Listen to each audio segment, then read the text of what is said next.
দর্শক, আমরা হাওড়ের আরও খবর জানবো। নেত্রকোনা, মৌলভীবাজার এবং ব্রাহ্মণবাড়িয়া থেকে যুক্ত হচ্ছেন আমাদের সহকর্মীরা। আমরা শুরুতে নেত্রকোনার খবর জানবো, সেখান থেকে আছেন সহকর্মী হানিফুল্লাহ আকাশ। আকাশ, আমরা বলেছিলাম নেত্রকোনায় পানি কমেছে, কিন্তু এখনও বিপদ সীমার উপরে রয়েছে। সবশেষ কি পরিস্থিতি আসলে সেখানকার, জানাবেন?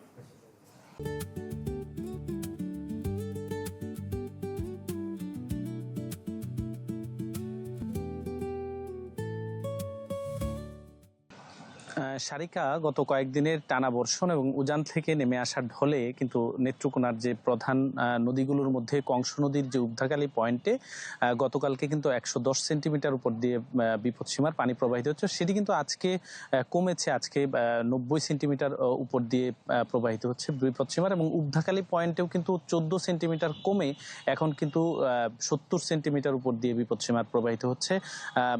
এছাড়াও কিন্তু অন্যান্য যে নদীগুলোর পানি সেগুলো কিন্তু কমেছে। তবে একটি কথা হচ্ছে যে হাওরে কিন্তু এখন পর্যন্ত নদীর পানি কমলেও হাওরের এখন পর্যন্ত প্রায় 14,000 হেক্টর বোরো ফসল কিন্তু তলিয়ে আছে। এছাড়াও যে হাওরের যে উঁচু অংশগুলিতে যে সকল বোরো ফসল করা হয়েছে সেখানেও কিন্তু এখনো ফসল নিয়ে একটা শঙ্কায় রয়েছে কৃষকরা। আমি যদি আপনাকে একটু দেখাতে চাই যে আসলে এখানে পেছনেই যে বিস্তীর্ণ হাওরে কিন্তু এই ফসলের মাঠ এখন পর্যন্ত পাকা ধানে পরিপূর্ণ। সেখানে কিন্তু একটি বিষয় আমরা লক্ষ্য করেছি যে শ্রমিকের তীব্র সংকট রয়েছে।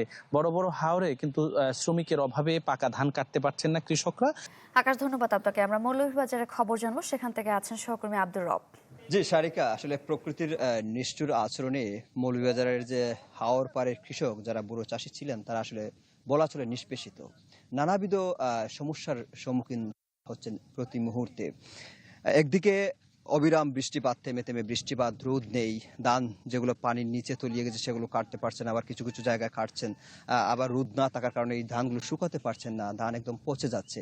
এবং মৌলভীবাজারের যে কৃষি সম্প্রসারণ অধিদপ্তরের তথ্য মতে মৌলভীবাজারে 2,882 হেক্টর ধান পানিতে নিমজ্জিত। এটা গতকালকের তথ্য, আজকে পর্যন্ত এই তথ্যটা আমরা এখন পর্যন্ত পাইনি। এবং ক্ষতিগ্রস্তের যে তালিকা সেটা 2,160 হেক্টর। একটা বিষয় বলি, এখানে কৃষি সম্প্রসারণের অনেক ক্ষেত্রে আমরা যে তথ্য আড়ালের একটা বিষয় আমাদের কাছে মনে হচ্ছে এবং গোপন করার। আমরা সরকারি অনেক গুরুত্বপূর্ণ কর্মকর্তার সাথে আলাপ করেছি, তারা আমাদের জানিয়েছেন যে কৃষি বিভাগ যে তথ্য দিচ্ছে আসলে এই তথ্যের সাথে বাস্তবের কোনো মিল নাই, আরো অনেক বেশি এই যে ধান পানিতে নিমজ্জিত। এবং আপনারা এখন যে দৃশ্যটা দেখতে পাচ্ছেন, এখানে কিন্তু গতকালকে পর্যন্ত সারিকা পানি ছিল না, কিন্তু গতকালকে বৃষ্টিতে প্রায় 1 ফুট পানি বৃদ্ধি পেয়ে এই ধান চলে আসছে এবং আগামীকালকে এই জায়গাটা একদম পানি পুরোপুরি তলিয়ে যাবে এবং এর আশেপাশে যে জায়গাগুলো আছে সেগুলো তলিয়ে যাবে। এবং যদি আরেকটু এখানে বলি যে সারিকা, যে এই দিকটা যে রাস্তার যে হাওরের যে উঁচু যে অংশগুলো, সেই সামান্যতম উঁচু অংশ যে জায়গাগুলো কৃষকরা পাচ্ছেন, সেই জায়গাগুলোতে আসলে তারা এই যে ধান এবং খড় শুকানোর জন্য তারা আসলে চেষ্টা করে যাচ্ছেন, কিন্তু তারপরে তারা অনেক ক্ষেত্রে ব্যর্থ হচ্ছেন। সারিকা। আব্দুর রব, ধন্যবাদ আপনাকে। আমরা মৌলভীবাজারের পরিবার জানবো ব্রাহ্মণবাড়িয়ার খবর, সেখান থেকে আছেন সহকর্মী প্রকাশ দাস। প্রকাশ। জি সারিকা, গতকাল কিন্তু ব্রাহ্মণবাড়িয়ার নাসিরনগরে ভারী বৃষ্টিপাত হয়েছে। এতে করে কিন্তু নাসিরনগর যে সবচেয়ে বড় হাওর, মেদির হাওরের কিন্তু পানি অনেকটাই বৃদ্ধি পেয়েছে, যে কারণে নতুন করে কিন্তু আরো 200-এরও বেশি হেক্টর ধানি জমি কিন্তু পানির নিচে নিমজ্জিত হয়েছে। এখন সব মিলিয়ে বলা যেতে পারে 300 হেক্টর ধানি জমি কিন্তু এখন পানির নিচে তলিয়ে আছে। এতে করে একদিকে যেমন কৃষকদের ক্ষতির পরিমাণ এবং কৃষকদের হাহাকার কিন্তু অনেকটাই বাড়ছে। আপনি নিশ্চয়ই দেখতে পাচ্ছেন যে এখানে কিন্তু বিস্তীর্ণ হাওর জুড়ে দুদিকে কিন্তু অথই পানি, এবং এর মাঝখান দিয়ে কিন্তু লঙ্গর নদী বয়ে চলেছে। তো এই নদী, এই লঙ্গর নদী দিয়ে কিন্তু উজানের যে ঢল, সেই ঢলটুকু কিন্তু এসে মেঘনা নদী হয়ে কিন্তু কিশোরগঞ্জের দিকে প্রবাহিত হয়ে থাকে।